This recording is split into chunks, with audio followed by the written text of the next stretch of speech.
All right, good morning, guys. Let's get a little chit chat in. I'm on my way into work. Didn't go to the National, obviously, otherwise, I would have had some footage out on it and stuff like that. It looked like everybody had fun. Everybody looked like they were just dog beat tired from just the first day of being there.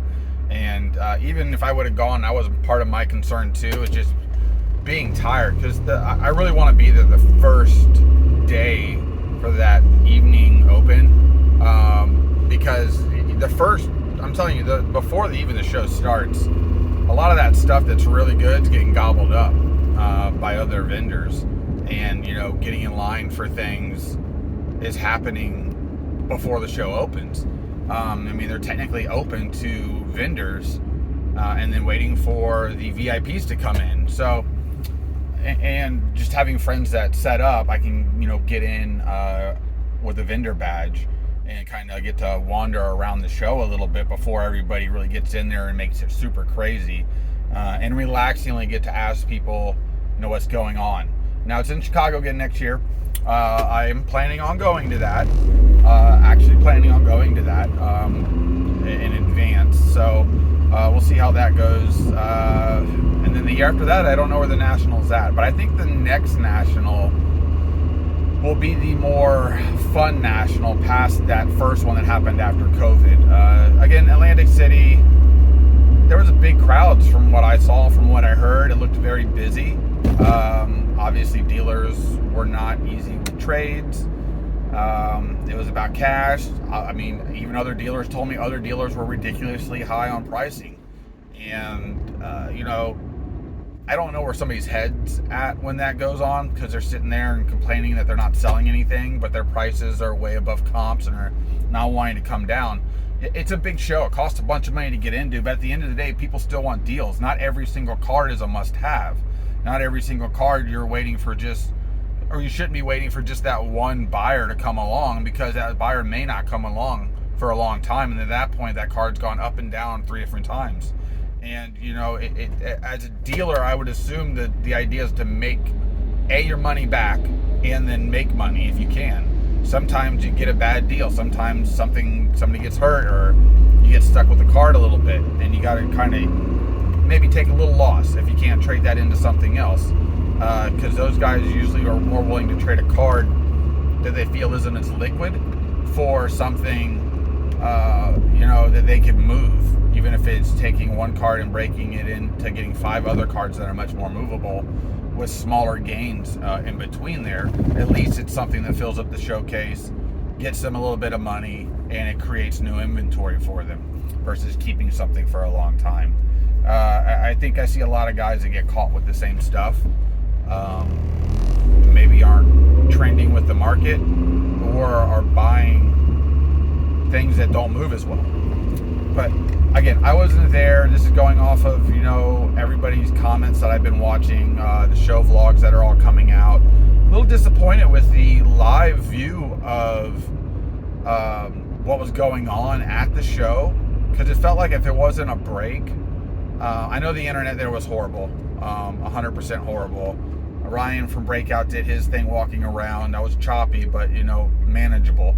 But again, if you're a vendor there and you set up at shows all the time, because I've been to just the regular shows here in Tampa, cell service isn't great. As a company, you should be able to buy yourself your own Wi-Fi hotspot that kind of trumps a cell phone, and then piggyback off of that for data, because it's a business and that's a business expense. So you can write the whole thing off. You can rope it into your personal expense for the cell phone. And I know I talked to Brian and them about that yesterday, and that's what they're going to do. They're just going to end up getting their own general hotspot, something good. That way they can get signal when nobody else can. And in a show like the National, where signal went down and you couldn't get access to values basically and make deals, that might have hampered a lot of people buying stuff or deals happening. That's a realistic thing that could have happened. But again, it just looked like everybody's dog tired. It's almost like there's so much going on at one time. And in my idea is, if I'm going to the National, I'm not going there to sleep. I'm going there to be on my feet all day hardly eat. When I do eat out with people, hopefully eat something good, stay up late, do it all over again for 3 to 4 days. That's pretty much the run of it. I think the show started on Wednesday this year, which I thought it started on Thursday, but it started on Wednesday, so that's even longer. Because you're talking Wednesday through Sunday. That's 5 days of grueling death. Even for a vendor, I mean, my God, hands off to y'all for being able to do all that and still be able to walk around and function. But those are my thoughts with what I've seen of the National. And card market wise, I've been looking at stuff on eBay. Outside of something being super rare, visually appealing, or a couple things, it's been kind of stagnant. And I don't know if everybody just had their stuff at the shows, maybe pulled stuff offline for a little while because they don't want to see what they were asking for. Because a lot of times you can pull a card up, see a serial number, you're staring at the card in person, they got one price there and one price here. That can be bad for business unless they overprice it on purpose, which they do, because they're looking for a best offer, but they have a better deal in person at the store or at the show. But those are my thoughts on what I saw in the National. I didn't see any like overly great giveaways. I mean, again, if you go to the National, take 1 or 2 shirts, you're going to get 5 to 10 shirts. Some people were stating that the Topps packs might have been a little rigged towards some of the people that have the bigger channels. Obviously, if you're buying those on the secondary market, understand a thick pack is thick. I think there's only a couple cards in a pack, so you can tell if it's more of a hit. Autos, if it's on the front side, you can feel the sticker. Again, a couple cards in a pack, thin packaging. I don't really suggest you buying too many of those on the secondary market unless you really trust somebody. But that was the case last year too. It's no different. But some of those cards sell for a lot at the beginning and then they come way down. So that's one of the things you got to look at too. If you see something like, there's not a lot of them, so some of these are extremely limited. So you do have to keep that in mind if it's a card you're chasing. But for some reason, the National type cards don't oversell anything else outside of a real card or product.